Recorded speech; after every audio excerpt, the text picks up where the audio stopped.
자, 히브리서 11장 5절에 보면 에녹에 대해서 두 가지를 설명하고 있습니다. 믿음으로 죽음을 보지 않고 옮겨졌다 하는 에녹에 대한 말씀입니다. 두 번째로 세상에 있을 때 하나님을 기쁘시게 하는 증거를 받은 자, 에녹에 대한 설명을 그렇게 해주고 있습니다. 자, 이 본문을 우리가 조금 더 좀 구체적으로 나누면 에녹은 어떤 사람이냐? 죽음을 보지 않고 옮겨온 자다, 이렇게 말씀하고 있습니다. 성경에는 죽음을 보지 않고 옮겨온 자가 많지는 않습니다. 아주 특별한 케이스이기는 합니다. 그러나 우리가 이 말씀을 통해서 교훈을 받는 것은 이 세상에 사는 모든 사람들은 살다가 다 죽는다 하는 것이 기본적인 아마 원리가 아닐까 생각이 되어집니다. 그러나 살고 죽는 사람이 있는가 하면 성경에 보면 살았더라 하는 사람들도 성경에 있습니다. 우리 역시도 살고 죽기는 하지만 우리는 죽는 것이 아니라 우리는 돌아간다, 본향으로 간다, 우리는 그런 표현을 하고 있습니다. 여러분들 이 세상 살다가 부활의 신앙을 가지고 있는 성도들은, 예수님을 믿는 성도들은 살고 죽지 않고 우리들이 가야 할 저 본향으로 돌아가는 겁니다. 부활의 신앙 가지고 있는 성도들은 다 그런 신앙을 가지고 있는 자다 하는 말씀을 우리가 같이 말씀을 통해서 나눴습니다. 자, 세 번째로 에녹은 하나님과 동행하는 자다 하는 말씀을 같이 나눴습니다. 성경 말씀을 통해서 우리는 히브리서와 그리고 창세기 5장을 통해서 우리가 나눴습니다. 하나님과 동행하는 자다 하는 말씀을 나눴는데 65세가 되었던 에녹이 하나님과 동행했다, 300년 동안 동행했다 하는 말씀을, 성경을 우리가 좀 읽어보면 구체적인 내용이 없어요. 왜 하나님과 동행했느냐, 그가 하나님과 동행했던 이유가 과연 무엇일까, 좀 자세하게 좀 풀어서 설명해 주면 좋은데 그런 내용들을 찾기는 좀 쉽지는 않은 것 같습니다. 그래서 우리는 지난 시간에 첫 번째로 하나님과 동행하였던 이 에녹, 도대체 어떤 비밀이 있느냐, 첫 번째로 유다서에서 우리가 그 비밀을 우리가 찾아볼 수가 있다고 말씀해 드렸습니다. 65세가 되었을 때 무드셀라를 낳았습니다. 무드셀라를 낳은 후에 300년을 하나님과 동행하게 되었다 하는 말씀을 같이 나눴습니다. 그 중에서 우리는 첫 번째로 유다서 1장 14절부터 15절 말씀을 보니까 이 에녹이 어떤 사람이었느냐, 예언하는 사람이었다, 성경은 그렇게 말씀하고 있습니다. 예언이라는 것은 무엇일까요? 앞으로 되어질 일, 그리고 미래에 있어야 할 것을 하나님이 알려주는 것을 우리는 예언이라고 말씀해 드렸습니다. 그런데 이 예언이라는 말은 창세기 5장에 나와 있는 동행이라는 말과 동의어입니다. 동행했다는 것은 무슨 얘기냐? 예언했다는 말입니다.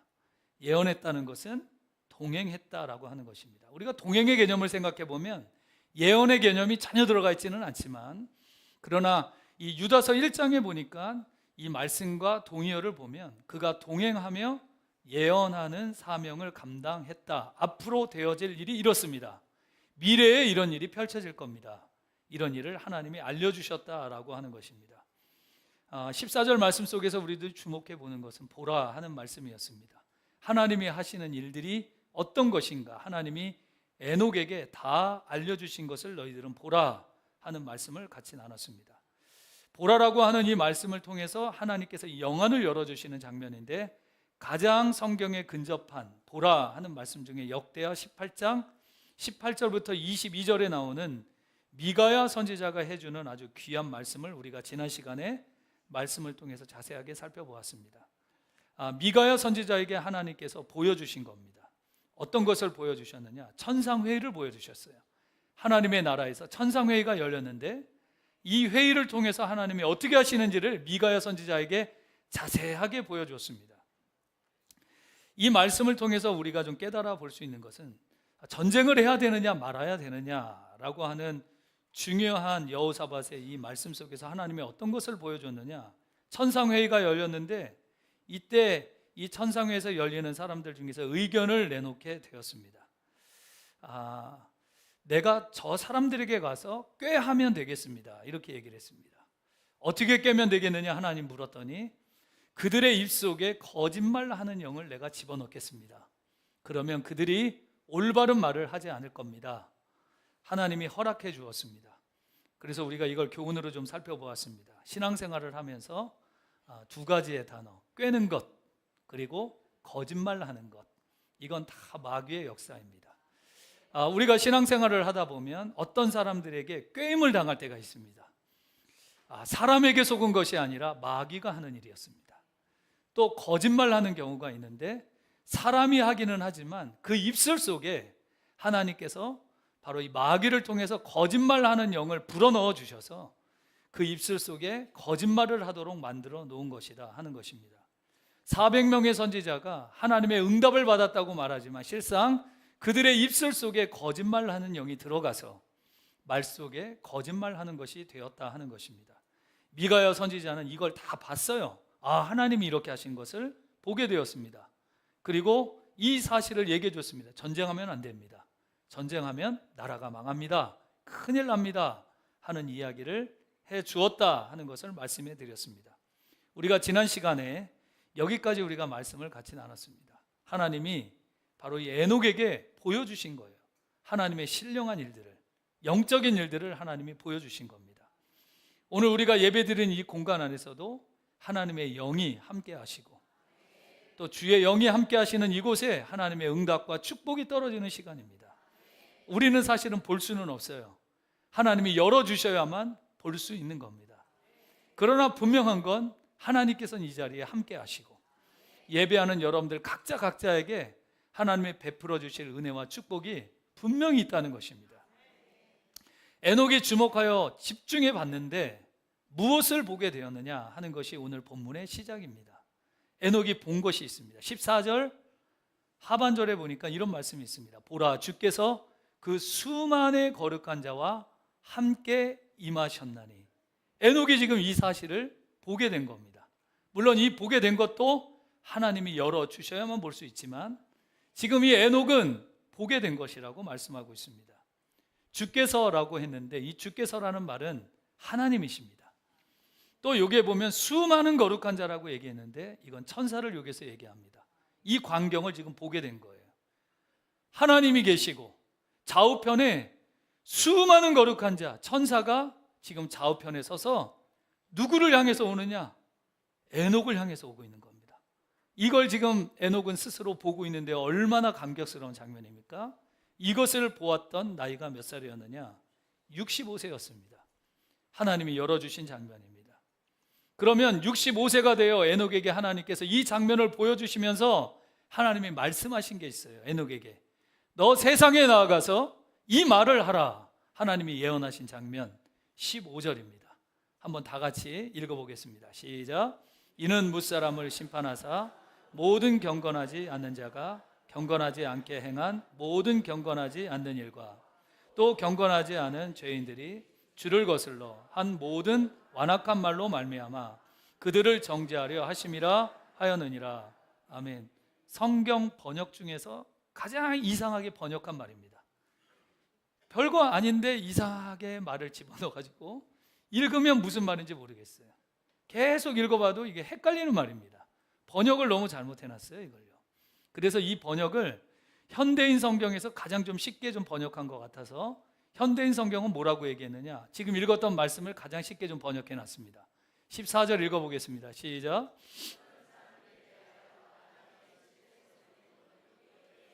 이렇게 예언했답니다. 하나님이 보여주신 것을 그대로 예언했습니다. 어떤 예언이었느냐? 15절입니다. 자, 시작.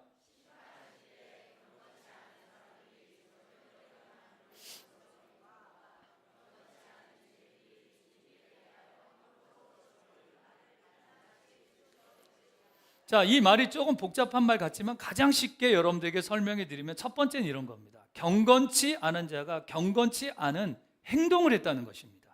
이걸 세상 사람들에게 예언하여 알려준 것입니다. 이러면 심판받는다 하는 것을 얘기해 준 것입니다. 어떻게 얘기했느냐? 봤기 때문에요. 하나님이 보여줬으니까요. 이걸 얘기를 안 할 수가 없는 거예요. 너희들 이렇게 살면 심판받는다 하는 얘기를 그냥 성경에 읽어지는 말이 아니라 하나님이 직접 보여주신 얘기를 지금 사람들에게 얘기를 해주고 있습니다. 도대체 이 말이 뭘까? 제 스스로 나름대로 정리를 해보니까 아까 현대인 성경에 보니까 경건치 않은 자가 경건치 않은 행동이 무엇이냐? 제멋대로 행동하는 불경스러운 행동이라, 이게 바로 1번의 이야기입니다. 이게 도대체 뭘까? 조금 더 좀 생각을 해봤습니다. 가장 근접하게 설명을 한번 해드릴게요. 여러분들 집안에 어르신들이 있는지 없는지는 모르겠습니다. 부모님을 모시는지 안 모시는지 잘 모르겠지만 여러분들 집에 부모님을 모신다든지 아니면 할머니나 할아버지들 여러분들 모신다면 집안의 분위기가 어떤가 생각해 보십시오. 어르신들이 계시기 때문에 걷는 것도 조심스럽게 걷습니다. 막 하고 싶은 얘기도 있어도 부모님이나 어르신들이 계시기 때문에 말하는 게 조심스러운 겁니다. 말, 행동, 발걸음 다 조심스럽게 행동할 수밖에 없는 겁니다. 마음대로 말하고 마음대로 행동할 수가 없어요. 그런데 이 말이 무슨 얘기냐? 집안에 부모님이 계시고 어르신이 계심에도 불구하고 자기 마음대로 말하고 자기 마음대로 행동한다는 얘기예요. 어른들이 있든 말든 상관없이 자기가 할 말 다 하고 자기가 할 행동 다 한다, 뭐 이런 표현이 되는 것 같습니다. 이걸 오늘 말씀대로 그대로 가지고 오면 신앙생활하는 우리들이 하나님이 계시잖아요. 하나님이 계십니까? 그렇습니다. 하나님이 계시는데 하나님이 계시지 않는 듯 하시게 자기 마음대로 행동하고 말하는 겁니다. 제가 이 얘기를 생각을 해보면 여러분들 일주일의 삶을 좀 정리를 한번 해봅니다. 오늘 예배드리는 이 시간에는 하나님이 계시니까요, 여러분들의 말이나 행동들이 상당히 조심합니다. 그리고 오늘 예배드리는 여러분들의 모습을 보면 이렇게 경건할 수가 없어요. 그런데 월요일부터 토요일까지는 여러분들 어떻게 살았습니까? 오늘 예배처럼 살았습니까? 하나님이 없는 듯이 말도 하고 하나님이 없는 듯이 행동도 하는 그런 삶을 살았다는 거예요.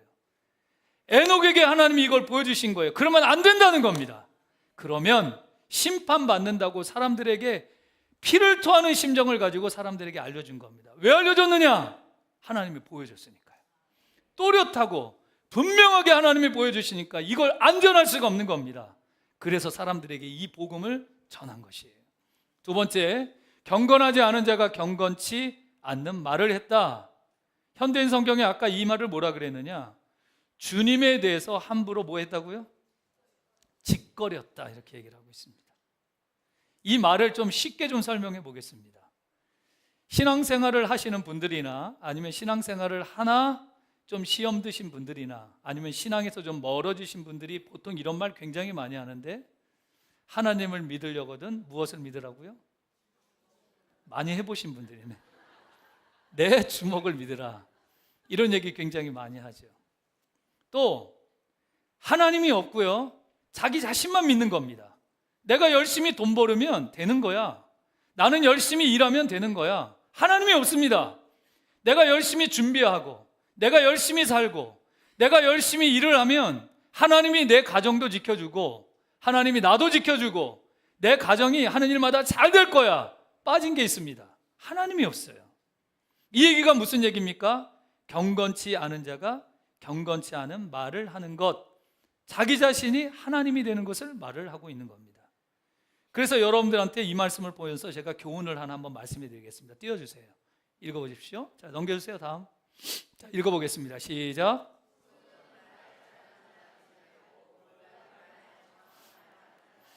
여러분들 말 잘하는 것보다 올바른 말, 정확한 말 하는 자가 되어야 합니다.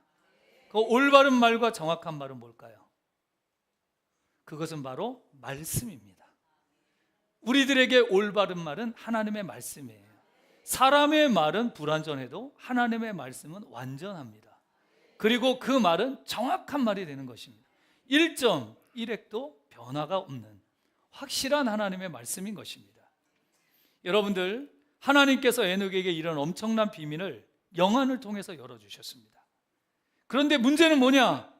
에녹은 봤는데 아무도 못 본 거예요, 이 말을요. 이런 말, 이런 예언을 하면 사람들이 뭐라고 얘기하느냐?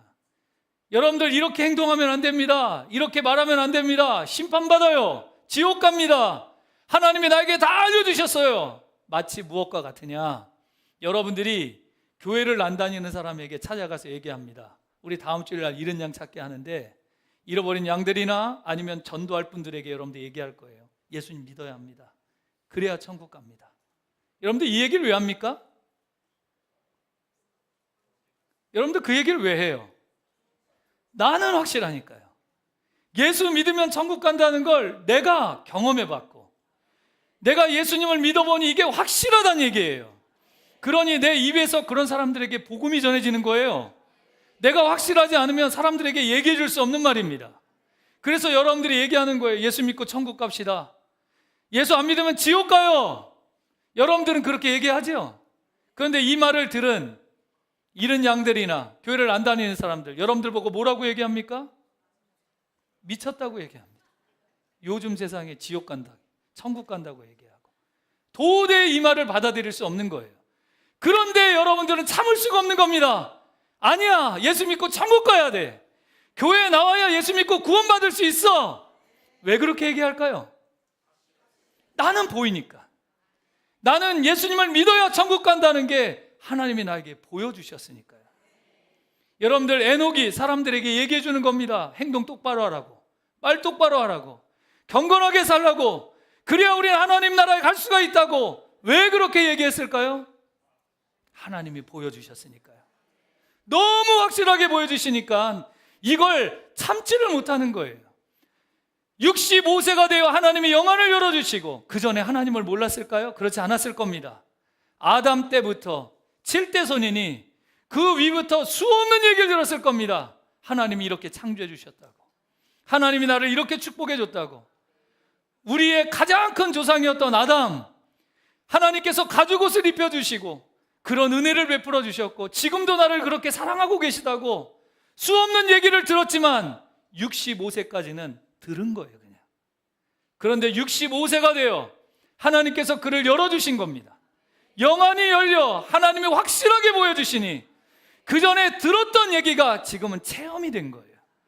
하나님이 보여주셨으니 안전할 수가 없는 겁니다. 예수 믿고 천국 가야 된다고, 올바로 살아야 된다고, 예수님을 믿어 확실하게 하나님의 나라의 백성이 되어야 된다고 사람들에게 얘기하고 복음을 전하는 것입니다. 여러분들은 어떻습니까?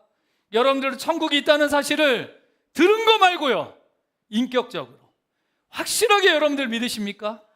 그렇다면 가만히 있을 수가 없는 겁니다. 누구든 붙잡고 예수 믿고 천국 가세요. 예수 믿고 천국 가세요. 예수 믿고 천국 가세요. 사람들은 여러분들을 미쳤다고 얘기할지 모르지만 우리는 뭐기 때문에?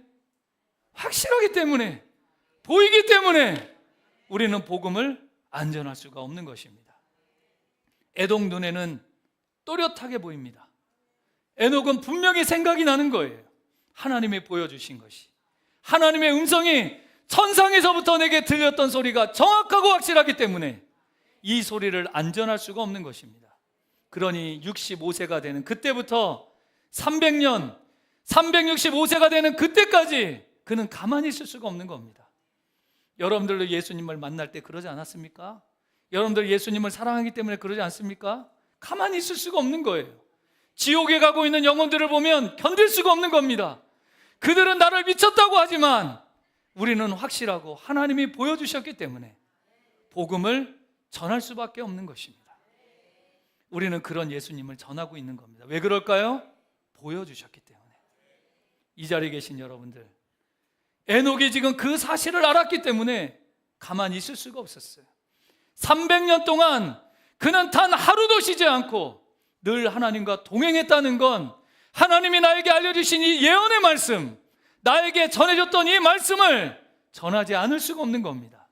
사람들에게 복음을 전하고 사람들에게 말씀을 전하며 하나님은 살아계시다고, 나와 함께 하나님과 동행하는 사람이 되자고 수없는 이야기를 한 것입니다.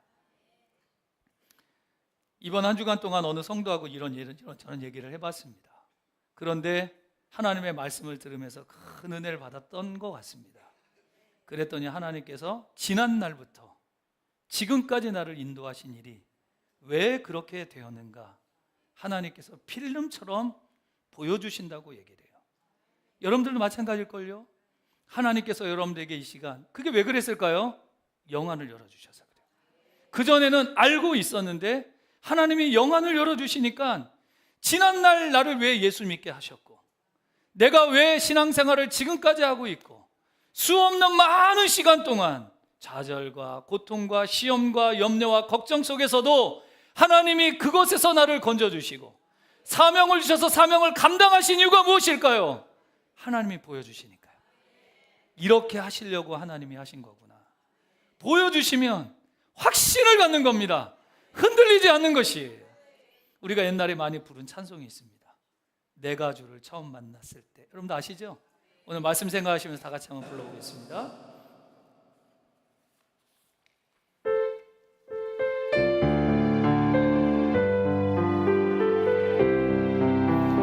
내가 처음 주를 만났을 때 외롭고도 쓸쓸한 모습 말없이 홀로 걸어가신 길은 영광을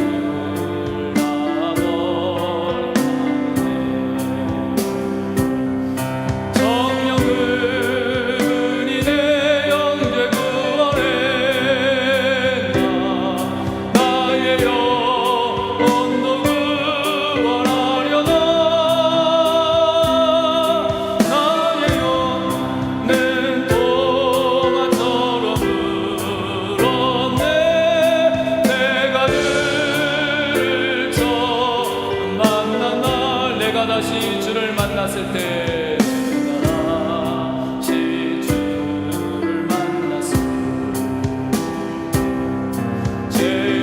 죄악으로 몹쓸 병들고 조용히 내 손 잡아주시며 병을 닦여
하나님이 보여주신다는 건 축복이에요.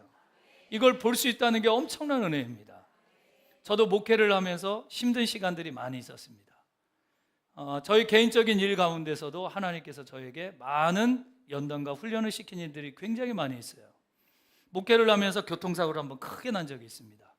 4차로에서 졸음운전하다가 차가 뒤집혀졌습니다.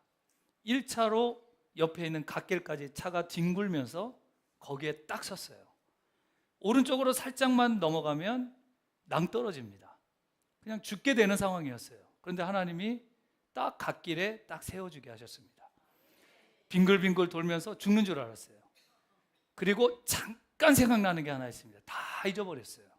하나님 살려주세요. 딱 생각이 나더라고요. 그리고 병원을 간 겁니다. 병원에서 진단을 했습니다. 이 사람은 0.1mm만 들어갔어도 하반신 마비입니다. 완전 이제 저는 하반신 마비가 될 뻔했습니다.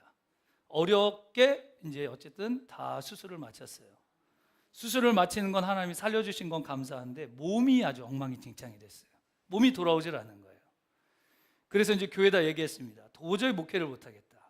1년 동안 안식년을 좀 해야 되겠다. 한 2분 정도도 책을 못 보겠어요. 집중이 안 되니까요. 설교도 준비도 안 되고 아무것도 안 됐습니다. 1년 안식년을 취했습니다. 1년 안식년 기간을 취하면서 몸이 회복이 안 되니까요. 이게 죽을 맛입니다. 죽을 맛. 약을 한 주먹씩 이렇게 계속 먹었어요. 하루에 3번씩. 회복이 안 되는 거예요. 먹으면 그나마 그래도 조금 낫고 안 먹으면 1시간도 생활 자체가 안 됩니다. 굉장히 어렵더라고요. 이제 집에 들어갔더니 이제 퇴원하니까 집에서 한두 주 정도는 잘해주더라고요. 그 이후부터는 맨날 아프다 그러니까 집에서 좋아하질 않아요. 이제 혼자 가만히 생각해봤죠. 방법이 없구나. 내가 건강해져야 되겠구나. 그때부터 거의 한 1년 동안을 산을 다녔습니다. 산 다니는 게 좋은 이유는 사람이 없어요. 올라가면서 찬송하고 기도할 수 있고, 힘들면 중간에 나무턱에 걸쳐 앉아서 기도할 수 있고, 내려오면서도 또 찬송하고 기도할 수가 있었습니다.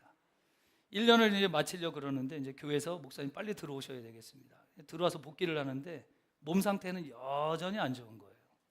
힘들잖아요. 그래서 딱 설교밖에 할 수 없었어요. 설교도 1시간 이상을 성경을 보지를 못하는 게 힘들어가지고. 어쨌든 그렇게 1년이 지났습니다. 2년이 지났어요.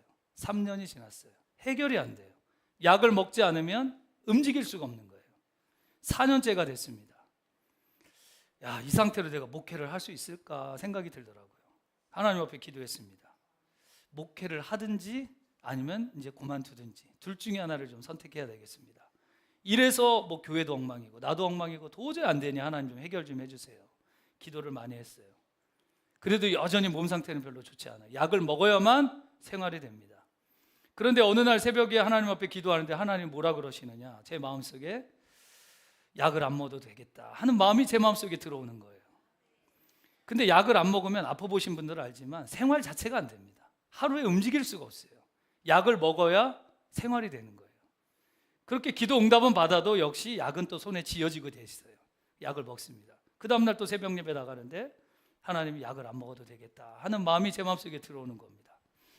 이상하다, 왜 이런 마음이 들어올까? 하나님 앞에 기도를 하면서 안 되겠다 싶어가지고 하나님 앞에 제가 기도를 했어요. 하나님, 자꾸 하나님은 그렇게 얘기하시는데 저는 자꾸 손에 약이 쥐어지고 하나님 마음속에 자꾸 약을 안 먹어도 되겠다 이 생각이 되는데 어떻게 하면 좋을까? 그랬더니 하나님이 약 안 먹어도 되겠다 하는 마음을 저에게 확신을 주시더라고요. 눈을 뜨면 또 약해지는 거예요. 약을 먹어야 될 것 같아요. 생활이 안 돼요. 4년 동안 그렇게 여러분들 먹어보십시오. 약을 안 먹으면 생활 자체가 안 돼요. 그래서 제가 기도하면서 무슨 생각이 들었느냐, 하나님은 응답을 주셨으니 그리고 이게 내 생각은 아니니 하나님이 확실하게 하시겠구나 생각이 제가 들었어요. 방법을 찾았습니다.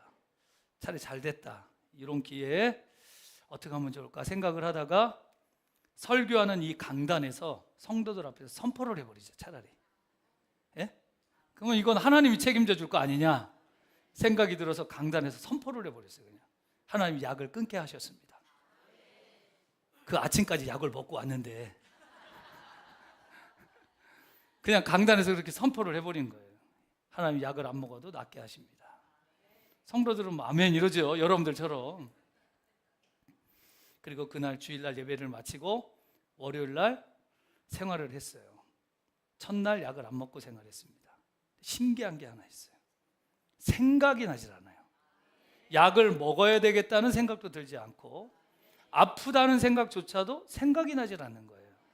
일주일이 지나고 2주일이 지나고 3주가 지났어요. 시간이 지나고 나니 하나님께서 고쳐주신 거예요. 너무 감사하더라고요. 하나님이 하시는 거구나. 하나님이 보여주시니 하나님이 나에게 아직 목사의 사명을 감당하라고 하시는구나. 그래서 오늘 이 자리에 있는 겁니다. 안 그랬으면 못 만났어요. 여러분들 이렇게 만날 수가 있는 겁니다. 하나님이 확실하게 보여주시니까 흔들림이 없어요. 성도 여러분들, 에녹은 65세 동안 예수님을 믿지 않았을까요? 하나님을 믿지 않았을까요? 믿는 사람이었을 겁니다. 그런데 그전에는 왜 동행하지 않았을까요? 왜 65세 이후로 그에게 하나님께서 보여주는 역사가 있었을까요? 하나님께서 직접 찾아와 보여줬기 때문에. 그래서 여러분들하고 가끔 그런 얘기할 때 그런 얘기를 해요. 예수님을 믿으려면, 예수님을 만나려면 세게 만나라고 해요. 세게 만나면 이 불이요, 주님 오실 때까지 꺼지지가 않습니다. 근데 예수님을 만나는데 지똥만큼 만난 사람이 있어요. 믿는 것도 아니고 안 믿는 것도 아니고 이왕 만나려면 세게 만나야 그 센 주님을 가지고 그냥 끝까지 가는 겁니다. 자, 이 말씀을 통해서 목회적으로 여러분들에게 교훈 한번 드리겠습니다. 이왕 예배 드리려면 드리는 것도 아니고 안 드리는 것도 아니고 이러지 마시고 확실하게 예배 잘 드리시고 은혜 많이 받고 그러고 돌아가세요. 여러분들, 하나님은 살아계신 분이세요. 그리고 이렇게 살아있는 분들은 가만히 있지 못해요. 주위에 있는 사람들에게 전하지 않으면 견딜 수 없는 겁니다. 왜 그럴까요? 하나님이 보여주셨으니까요. 그러니 이 사실에 대해서 확실하기 때문에 가는 것입니다. 이 자리에 계신 여러분들 중에서 그런 예수님을 만나신 분들이 많이 있을 겁니다. 혹시라도 그런 예수님을 못 만났다면 하나님 앞에 기도하세요. 하나님이 여러분들에게 보여주실 거예요. 그리고 만나게 하실 겁니다. 그런 인격적인 주님을 만나기 시작하면 예배를 드리러 오는 것, 교회를 다니는 것, 교회에서 하루 종일 사는 것, 세상 사람들은 우리 보고 미쳤다고 얘기하지만 우리는 그게 너무 좋은 겁니다. 그냥 교회에서 너무너무 살고 싶어지는 거예요. 아이고, 저 목사님 지금 미쳤네, 미쳤어. 그럴진 몰라도 그런 주님을 만나고 나면 너무 행복해지는 거예요. 아멘이 안 되는 분들도 세게 주님 만나서 아멘이 됐으면 좋겠습니다. 바로 이 에녹은 세게 만난 거예요. 하나님이 열어주시고 말씀해 주시니 그가 이제는 감당이 안 되는 겁니다. 사람들에게 얘기할 수밖에 없는 겁니다. 내가 봤다는 거예요. 하나님이 열어주시는 걸 봤답니다. 사람들은 보면 저 사람 미쳤구나, 미쳤어 할지는 모르지만 너무너무 세게 오니까 이걸 견디지 못해서 사람들에게 예언하고 다닌 거예요. 이런 주님을 만나세요. 하나님이 이렇게 하십니다.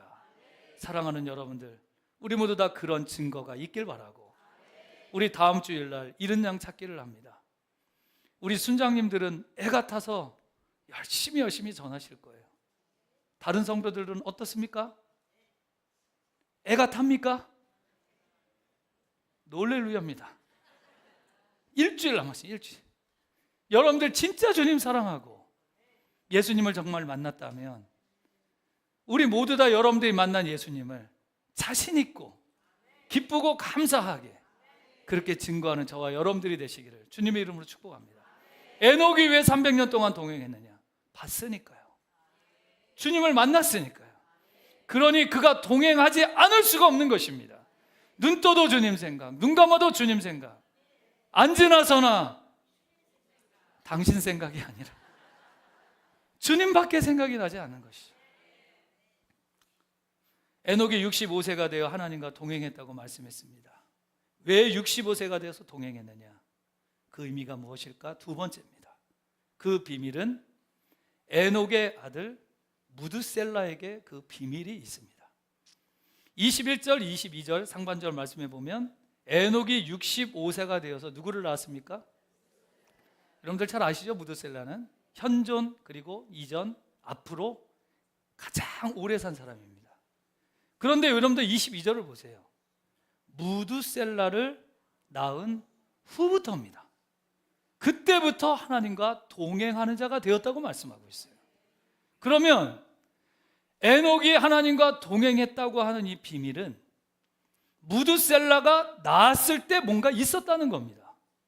그 아기가 응애 하고 태어날 때 분명히 뭔가 있었기 때문에 그 아이를 보면서 그가 결단하고 결심할 수 있었다는 얘기가 됩니다.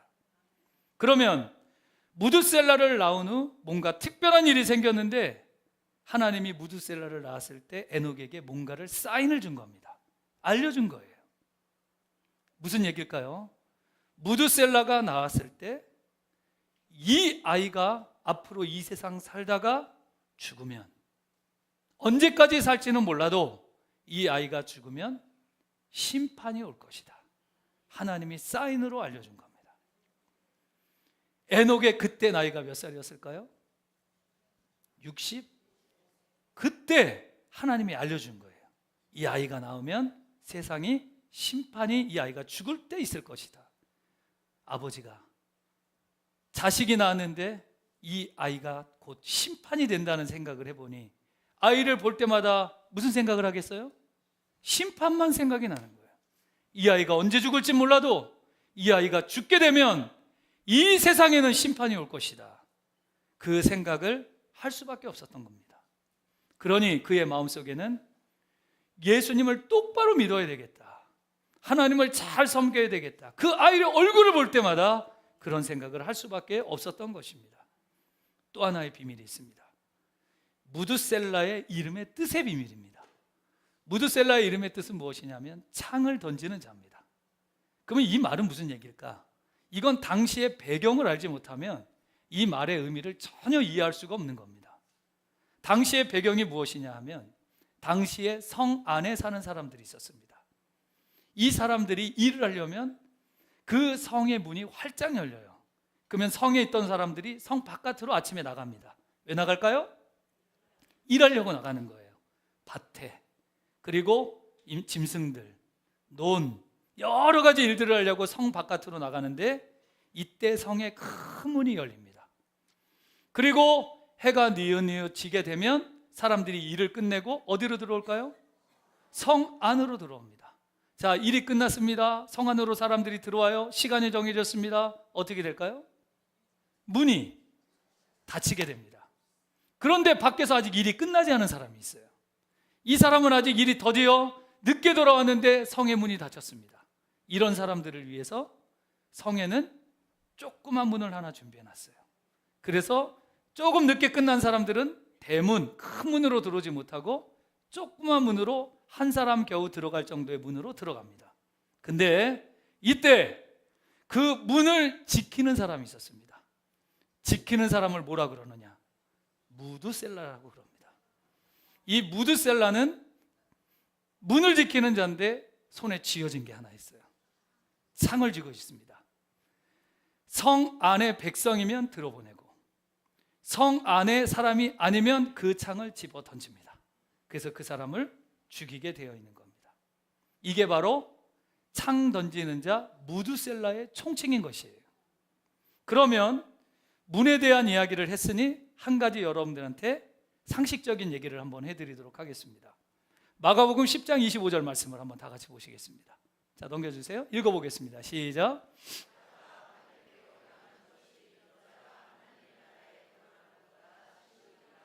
자, 우리는 이걸 생각해 보면서 하나님 나라에 들어가는 것은 낙타가 무엇이요?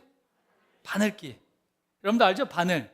거기 조그만 구멍이 있는 거. 우리는 그 개념으로 보지만 이 말씀의 의미는 전혀 그것과 좀 의미가 좀 다릅니다. 당시의 배경적인 얘기를 해드리면 어떤 사람이 지방에서 일을 하러 갔다가 나귀에다가 짐을 싣고 늦게 들어옵니다. 그러면 늦게 들어오면 그 성 안으로 들어가야 되는데 늦게 들어왔기 때문에 성문은 닫혀 있어요. 그러면 그때 어느 문으로 들어간다고요? 작은 문, 한 사람 겨우 들어갈 정도의 작은 문입니다. 낙타는 크죠? 그러나 낙타는 어쨌든 그 성 안으로 들어가야 하니 그 성 안으로 들어가면서 몸에 피가 나고 상처가 나는 것이에요. 그 정도로 어렵다 얘기를 하는 것이 바로 낙타가 바늘기로 가는 것이 부자가 하나님 나라 가는 것보다 어렵다, 쉽다라는 말씀이 바로 이 배경을 통해서 나오는 말씀인 것입니다. 오늘 말씀과는 전혀 관계가 없습니다. 상식적으로 여러분들에게 말씀해 드리는 말씀이에요. 자, 여러분들 무드셀라를 보며 아버지였던 에녹은 심판을 생각한 거예요. 이제 심판이구나. 이 아이의 끝은 세상의 끝이구나. 이 사실을 생각할 수밖에 없었습니다. 65세가 되어 300년 동안 하나님 앞에 동행할 수 있었던 일은 도대체 무엇일까? 결과적으로 교훈을 받아보면 바로 에녹의 말씀은 재림신앙을 준비하는 깊은 의미가 있는 겁니다. 재림신앙을 준비하는 자에게 필요한 게 있어요. 우리 모든 성도들이 이런 신앙으로 무장해야 할 것입니다. 첫째, 성도들은 무엇을 봐야 된다고요? 징조를 보셔야 됩니다. 그런데 이 징조는요, 마태복음과 요한계시록에 나와 있는 이 징조가 아니라요, 창세기 1장을 통해서 이미 징조는 시작이 되었습니다. 하나님이 이르시되 하나님의 궁창이 광명체들에게 있어 낮과 밤을 나누게 하시고 그것들로 무엇이요? 징조. 이걸 보면서 징조가 있다는 것입니다. 하늘을 보면서, 궁창을 보면서, 광명체를 보면서, 낮을 보면서, 밤을 보면서 이상해지면 이상한 징조다 라고 하는 메시지를 여기서 주고 있는 겁니다. 자, 이 말씀은 누가복음 21장 11절 말씀을 통해서 이렇게 말씀하고 있습니다. 읽어보겠습니다. 시작.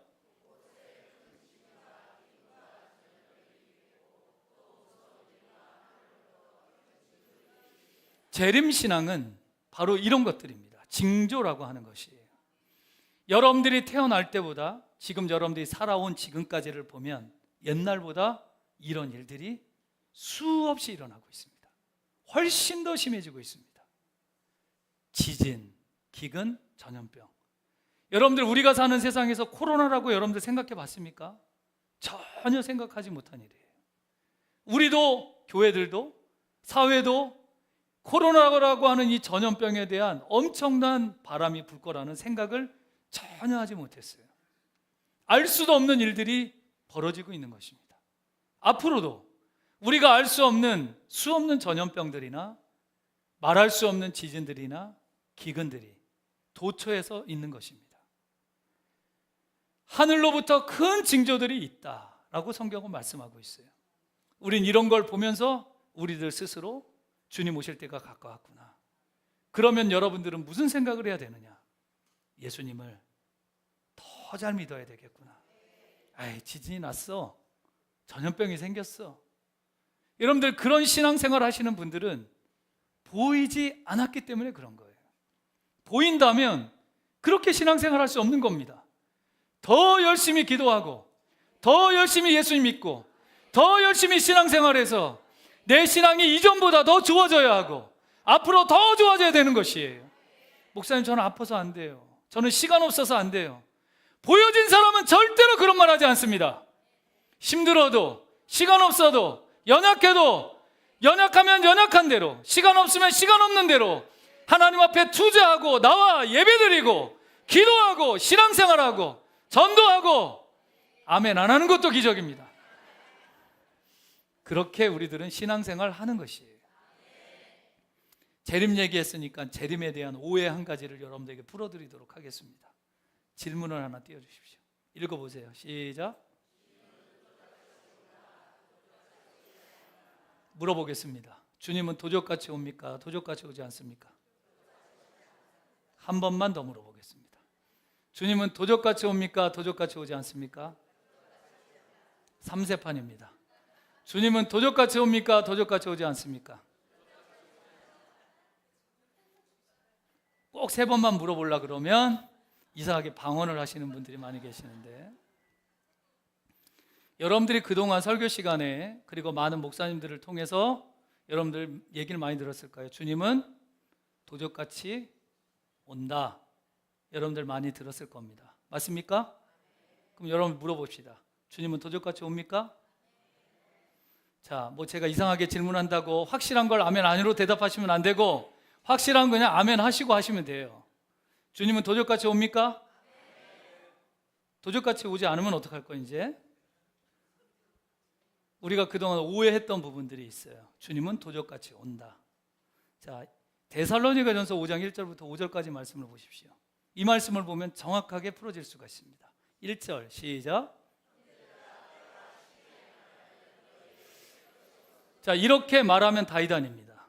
어느 때 온다, 어느 날에 온다, 어느 시기가 온다, 누구든 이런 말을 하면 다이단이에요. 성경과 전혀 맞지 않는 이야기를 하는 겁니다. 되셨어요?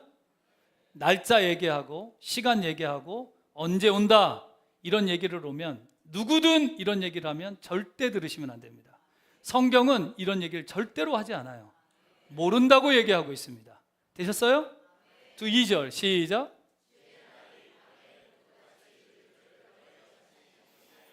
물어보겠습니다. 예수님은, 주님은 도적같이 옵니까 안 옵니까? 아니, 읽으셨잖아요 지금. 주님은 도적같이 와요 안 와요? 예? 자, 3절 읽겠습니다. 시작.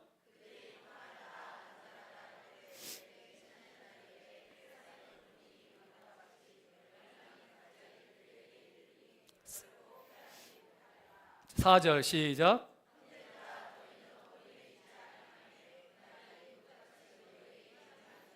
물어보겠습니다. 주님은 도적같이 와요, 못 와요? 대답하지 않고 이런 분들은 안 돼요. 4절 읽었잖아요. 주님은 도적같이 와요, 안 와요? 4절에 보니까 도적같이 오지 않는다고 얘기했습니다. 주님은 도적같이 옵니까, 안 옵니까? 예, 옛날에 우리 부른 찬송이 있잖아요. 그날에 도적같이 이룰 줄 너희는 모르느냐. 잘못된 찬양입니다. 성경 그렇게 얘기하고 있지 않아요. 말씀을 보십시오. 주님은 도둑같이 너희에게 임하지 못하리니 라고 말씀했어요. 6절 다 같이 읽겠습니다. 시작.